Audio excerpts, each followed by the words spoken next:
Hello दोस्तों, कैसे हैं आप लोग। चलिए, तो आज हम लोग क्या पढ़ेंगे। आज हम लोग पढ़ेंगे कॉन्ट्रीब्यूटरी नेग्लिजेंस। क्या है ये। अरे भाई, ये नेग्लिजेंस का डिफेंस है। कितने डिफेंसेस थे।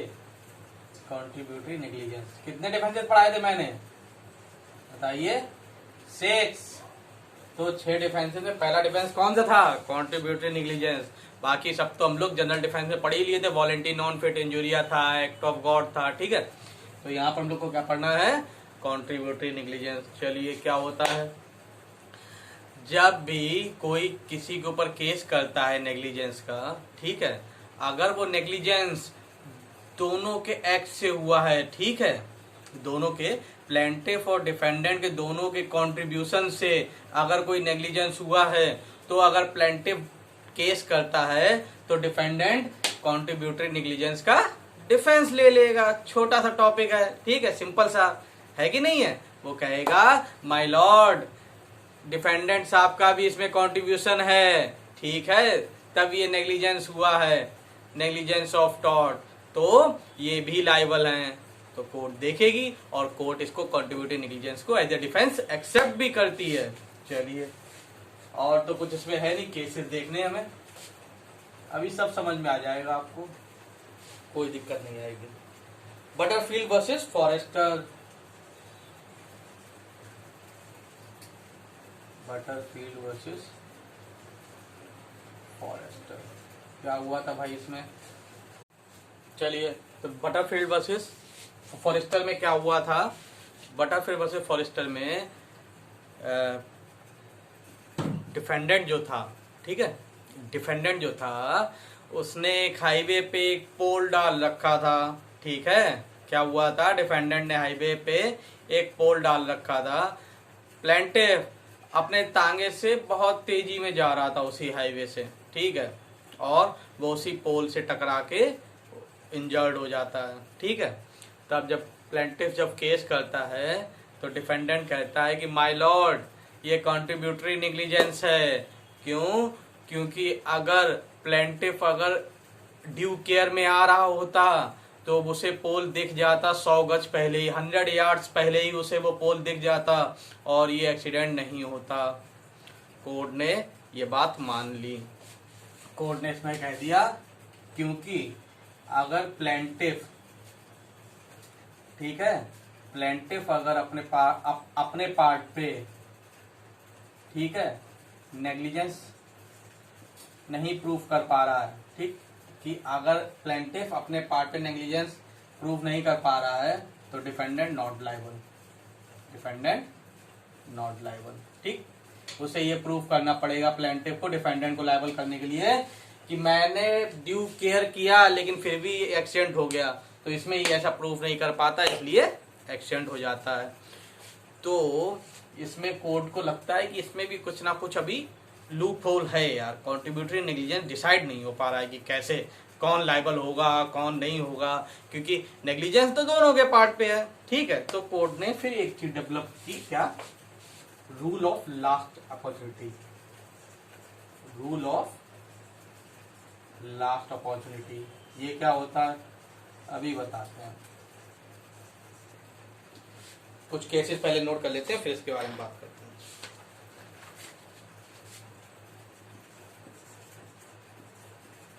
Dennis versus Mann,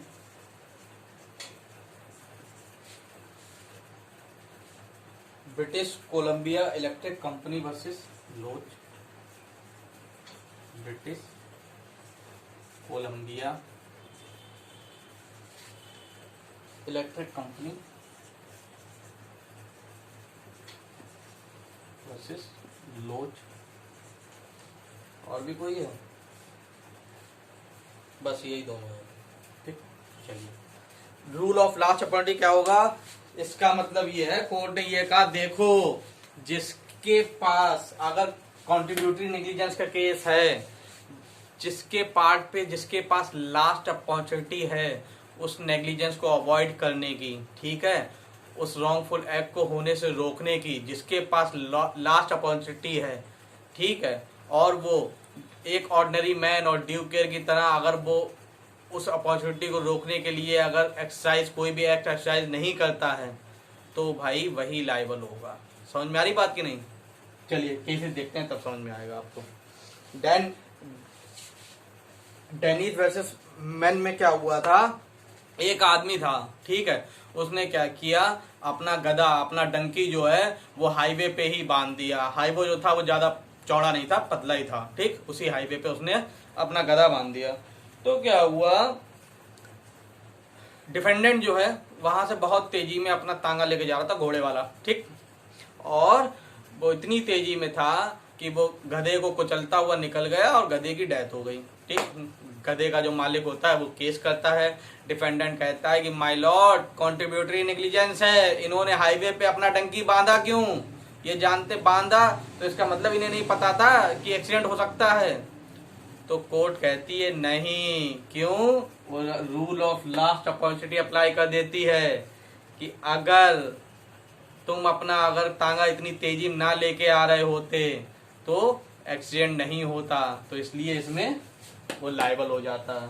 British Columbia Electric Company versus लोच में क्या हुआ है, आपने ट्रैम सुने, ट्रैम जो वहां पर चलते हैं कोलकाता में, ठीक है, ट्रैम अब भी चलते हैं कोलकाता में, वो वहां की अब स्पेशलिटी हो गए हैं, अब कोई बैठता तो नहीं है उसमें, बहुत कम लोग बैठते हैं। चलिए इस पे आते हैं पहले केस पे।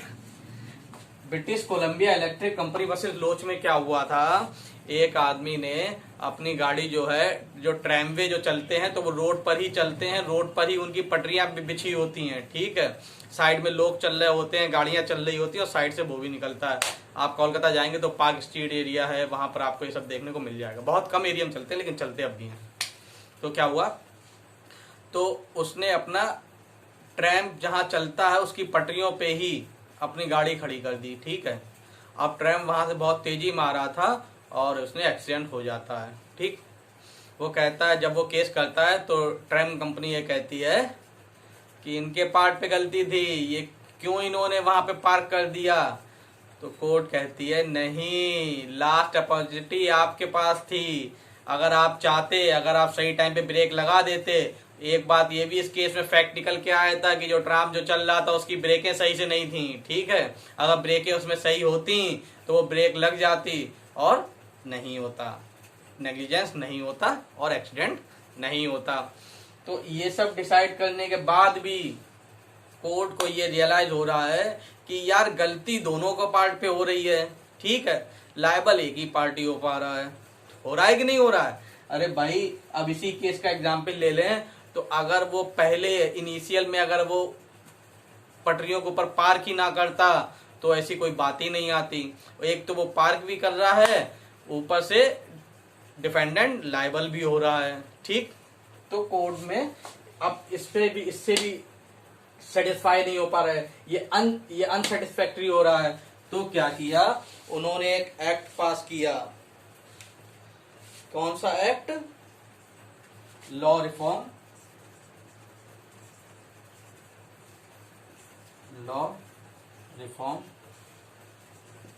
Contributory negligence Act 1945। कहाँ पे? इंग्लैंड में, ऑब्वियसली, ठीक है। क्या किया उन्होंने, इंग्लैंड, ये सारे वहीं के तो केसेस है, ये तो इंडिया के केसेस है लेकिन वो उस टाइम के जब ये ब्रिटिश इंडिया में इंडिया आता था, ठीक है। तो law reform contributory negligence act उन्होंने पास किया। क्यों? क्योंकि इन सारे केसेस में क्या हो रहा था भाई, दोनों के पार्ट पे नेग्लिजेंस होने के बावजूद एक ही पार्टी लायबल हो रही है कि नहीं हो रही है। लायबल होने का मतलब है कि कंपनसेशन भी ना मिलना, ठीक है, तो ये भी तो लायबिलिटी है ना। तो इस वजह से इससे बाहर निकलने के लिए उन्होंने Law reform contributory negligence Act 1945 England में पास किया, जिसमें उन्होंने कहा देखिए अब जो होगा कॉन्ट्रीब्यूटरी नेग्लिजेंस वो अमाउंट ऑफ नेग्लिजेंस के बेस पे डिसाइड होगा। अब ये क्या है, अमाउंट ऑफ नेग्लिजेंस जैसा है उस हिसाब से है। ये क्या है कि जिसका जितना अमाउंट ऑफ नेग्लिजेंस है, जिसके पार्ट पे जितनी गलती है, जितनी नेग्लिजेंस है, वो इतना ही लायबल होगा, उतना ही उसे कंपनसेट करना पड़ेगा। ठीक। अगर दोनों ही 50-50% लायबल हैं, जैसे इस केस में दोनों 50-50% लायबल हैं, ठीक है, इसमें भी दोनों 50-50% लायबल हैं, तो अगर एक पार्टी को 10,000 रुपए का नुकसान हुआ है तो उसे 5,000 रुपए देने पड़ेंगे, ठीक। 5,000 उसे नुकसान खुद झेलना पड़ेगा। समझ में आई बात की नहीं? तो इस हिसाब से उन्होंने Law Reform Contributive Negligence Act 1945 England में पास किया। अब अगर इंडिया की बात करें, अगर इंडियन पोजीशन देखें तो क्या इंडियन पोजीशन में क्या है, देखिए एज सच अपने पास कोई ऐसा एक्ट तो नहीं है, ठीक है, कोई ऐसा एक्ट तो इंडिया में नहीं बनाया गया, लेकिन फिर भी हम क्या करते हैं, doctrine of apportionment of damages, Indian code क्या कहती है, doctrine of apportionment of damage under equity and justice on the basis of, अभी सब समझ में आ जाएगा, इक्विटी एंड जस्टिस। देखिए क्या हुआ, उन्होंने तो इस चीज से बाहर निकलने के लिए क्या किया, एक एक्ट अपना बना लिया जिसमें उन्होंने कहा देखो अमाउंट ऑफ नेग्लिजेंस, जिसके पार्ट में जितनी नेग्लिजेंस होगी उस हिसाब से उसे कंपनसेट करना पड़ेगा, ठीक है, अगर 50-50% है तो 50-50%। अब इंडियन पोजीशन क्या है, हमारे पास ऐसा कोई एक्ट तो नहीं है, लेकिन हम क्या करते हैं, इंडियन कोड क्या करती है, doctrine of apportionment of damages, same चीज है, ठीक है, अमाउंट ऑफ नेग्लिजेंस ही आप मान लीजिए, on the basis of equity and justice.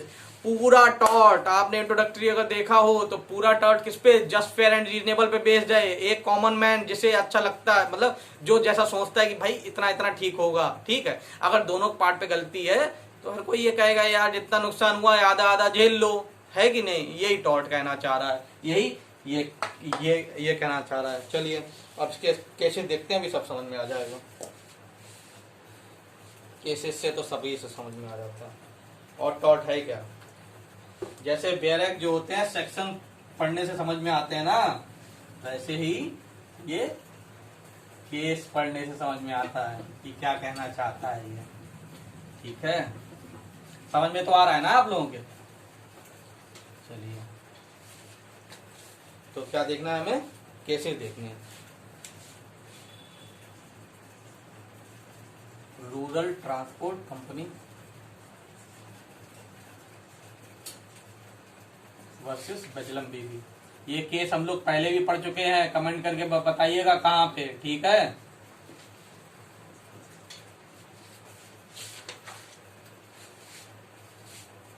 Vidya Devi versus MP Road Transport Corporation,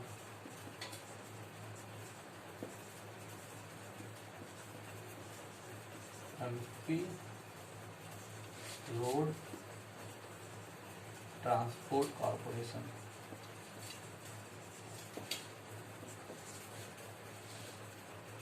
Oriental FNG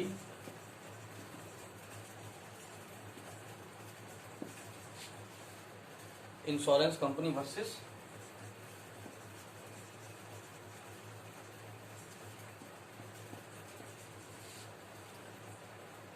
Manjeet Kaur.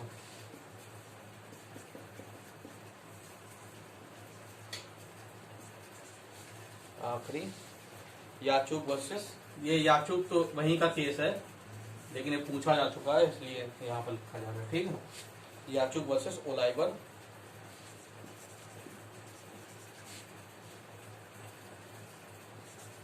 Lyase corporation limited. चलिए क्या हम लोग पढ़ रहे हैं, हम लोग ये देख रहे हैं अपॉर्शनमेंट ऑफ डैमेजेस कि इंडियन कोड अगर कंट्रीब्यूटिव नेग्लिजेंस का केस आता है आज के टाइम पे तो हम लोग कैसे उसे डिसाइड करते हैं, ये हम लोग देखने जा रहे हैं, ठीक है। हम लोग ऐसे डिसाइड करते हैं अब आज के टाइम पे जिसके पार्ट पे जितना नेग्लिजेंस है, जिसका जितना नेग्लिजेंस में कंट्रीब्यूशन है उसी अमाउंट में डैमेजेस बांट दिया जाएगा, ठीक। चलिए तो रूरल ट्रांसपोर्ट कॉर्पोरेशन वर्सेस बजलम बीवी में क्या हुआ था बताइए, आपको पहले पढ़ा चुके हैं।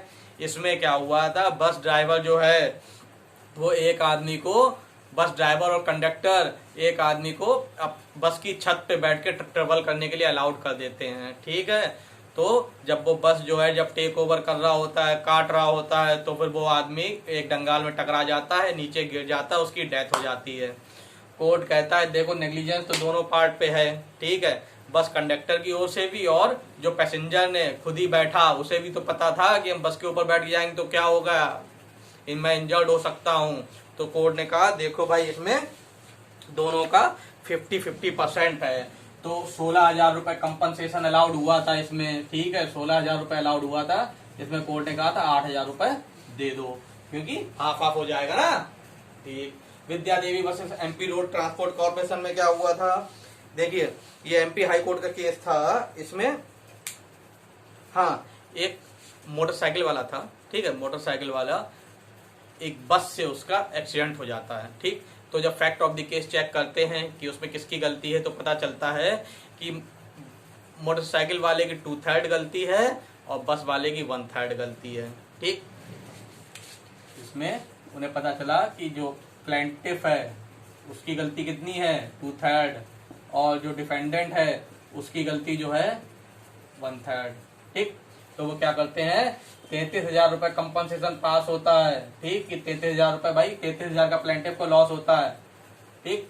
तो इसे डिफेंडेंट को केवल 11,000 रुपए देने होते हैं, ठीक, 11,000। समझ आई बात की नहीं? जरूरी नहीं है कि कंट्रीब्यूशन 50-50 हो, कम ज्यादा भी हो सकता है। Oriental FNG Insurance Company versus Manjeet Kaur में क्या हुआ था, इसमें एक स्कूटर वाला होता है, ठीक है, अब वो ऐसे चला रहा होता है कि दूसरी साइड से हाईवे से जो कार आ रही होती है, ठीक है, वो डिवाइडर क्रॉस करके उस कार में टकरा जाता है, ठीक। समझ आई बात की नहीं? एक स्कूटर वाला जा रहा होता है, दूसरी साइड से एक कार आ रही होती है, बीच में डिवाइडर होता है, स्कूटर वाला ऐसे चलाता है कि वो डिवाइडर क्रॉस करके कार में टकरा जाता है जाके। तो कोर्ट कहती है कि इसमें पूरा का पूरा जो है प्लेंटिफ का ही नेग्लिजेंस है, ठीक है, तो इसमें उसे प्लेंटिफ को कुछ नहीं मिलता। चलिए अब ये याचुक वर्सेस ओलाइवा ब्लाइस कॉर्पोरेशन लिमिटेड में क्या हुआ था, दो बच्चे थे, एक 7 साल का एक 9 साल का, दोनों डिफेंडेंट के पास जाते हैं और उससे कहते हैं कि मुझे गैसोलीन चाहिए, गैसोलीन जो कार में जो डाली जाती है, पेट्रोल, ठीक है। और वो कहते हैं, वो जब वो डिफेंडेंट पूछता है आपको किस चीज के लिए चाहिए, क्यों चाहिए, तो वो कहते हैं कि मुझे मेरी माँ ने मंगवाया है, वो कार में डालेंगे गैसोलीन, ठीक है, तो वो दे देता है। एक्चुअली में वो दोनों बच्चे जो 7 साल और 9 साल के होते हैं, वो अपने खेलने के लिए उसे लेके जाते हैं और उससे खेल रहे होते हैं और इंजर्ड हो जाते हैं, जल जाते हैं, ठीक है। तो वो जो गैसोलीन जिसने बेचा होता है उसके ऊपर केस करते हैं। तो बताइए कौन लायबल होगा? डिफेंडेंट जिसने गैसोलीन बेचा बच्चों को, वो लायबल होगा कि नहीं होगा, जबकि बच्चों ने उससे झूठ बोल के लिया? अरे फिर भी वो लायबल होगा। क्यों? इतने छोटे बच्चों को आप बेच नहीं सकते, ये आपके पार्ट पे ड्यू केयर शो नहीं कर रहा है, ठीक है, इसलिए आप लायबल होंगे। इसमें जो बच्चों को जो गैसोलीन बेचता है वो लायबल होता है। चलिए तो अब हमें इसमें क्या पढ़ना है, हमें एक चीज और पढ़नी है, नर्वस शॉक, ठीक है। चलिए तो नर्वस शॉक का एक छोटा सा लेक्चर और बनेगा, छोटा सा ही, ज्यादा बड़ा नहीं होगा। चलिए ठीक है, थैंक यू।